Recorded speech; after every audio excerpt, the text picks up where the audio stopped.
Hey y'all, it's Shantae from Shantae Bath and Body, and today we're going to be doing a quick video.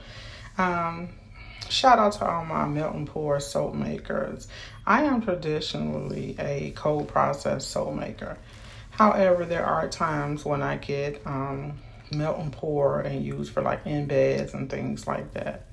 And anybody that uses or buys melt and pour and makes melt and pour soaps know that the base for those melt and pours can get expensive, especially if you're buying them all the time. So what I'm going to do today is take my soap recipe that I use for cold process and make that into a melt and pour soap. You can virtually basically take any recipe that you have and turn it into a melt and pour recipe. All you have to do is take the amount of oils that you have in your recipe and add a 80 to 100% equivalent glycerin or glycerin like product to your base. So in order to do that, you're going to have to do a hot process soap, and this is what you see me doing here. So like I said, I'm usually cold process. My methods are usually totally different from this, so you all are coming along with me for the ride while I turn my regular recipe cold process into a hot process and then into a melt and pour. Now what you see me doing here is basically just measuring all my butters and oils. Then I'm going to put those in the crock pot like you see me doing, and I'm going to turn the heat on high. Now I'm going to give you a quick warning for anybody who has never did a cold process soap or a hot process soap before. Please do not jump from melt and pour into this recipe. This is going to be for your more advanced soapers, and the reason is you're dealing with all hot process right now, and so when doing that, everything is a little bit more dangerous.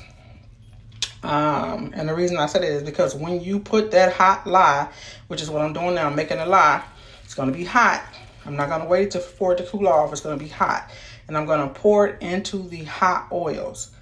Now, when you do that, there's a possibility that your soap can start to volcano. And I'm going to show you what that looks like in a few minutes. Right now, I'm adding the lye to my water.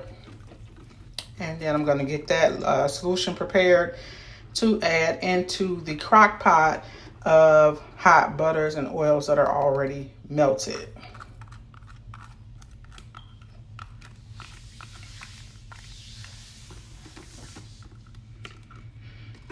Yeah, so hot process soap makers, my hat goes off to you. I just, hot process is a little bit, it's a lot of work. It is a lot of work. What you see me adding now is my sodium lactate. I put a little bit in there to keep I like my bars to be a little bit harder. But yeah, hot process soap makers, my hat goes off to you guys. You guys got to do a lot of work to that soap, that hot process soap. I don't feel like cold process soap is as hard to make as hot process. Now you see me moving that crock pot over. That has all my melted butters and oils in it. And to that, I am going to add my lye solution. And you're going to see how, now mind you, that crock pot is on high.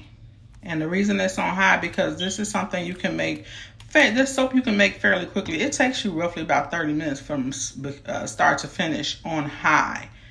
But yeah, I have it on high. So everything is hot, hot, hot. The oils are hot. The lye is hot. And you see here, once I finish pouring it in, how that batter is going to start to react. And so I'm just going to give it a few spins on that on my emulsion blender to get that mix starting to emulsify. And you know, the more you blend, the hotter that mix is going to get, because it's mixing with that lye. The chemical process is going to start to happen. So there is the product already mixed, and you see it's starting to rise. If you look at the size of the crock pot, you can see the sides starting to bubble up already. Now I'm going to take the top off and show you what that's looking like. Now, when you see that start to rise, this is when you got to get in there and start, see it coming up? You got to get in there and start mixing that thing down. You got to beat that mix into submission.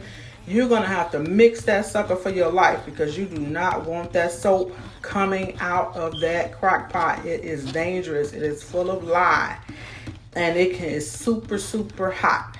It could burn the mess out of you, and nobody wants a chemical spill all over your kitchen or wherever you're mixing at.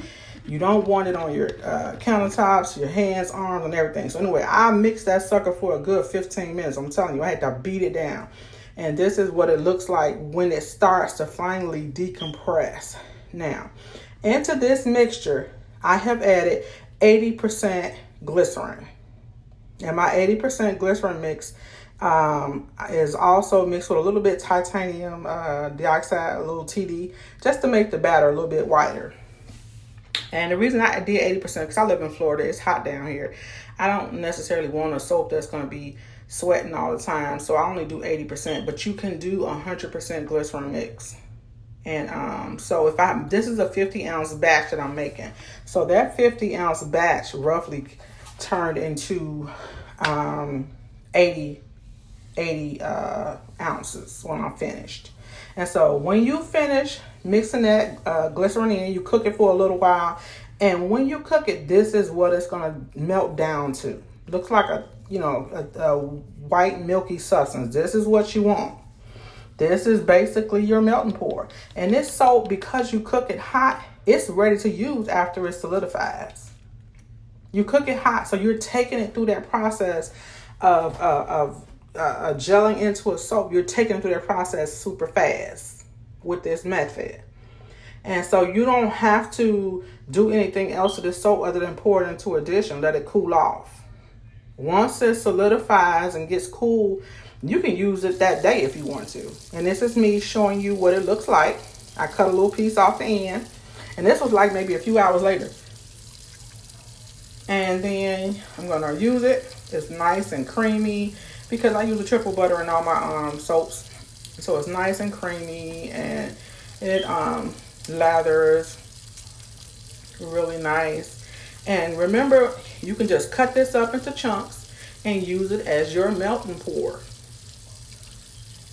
And you made it from scratch, and it cost you like a few dollars compared to when you buy that melting pour base from the stores or other places. You're paying a lot of money for it. Here you can make it yourself. But once again, I advise, if you're going to make this yourself, you really got to be cautious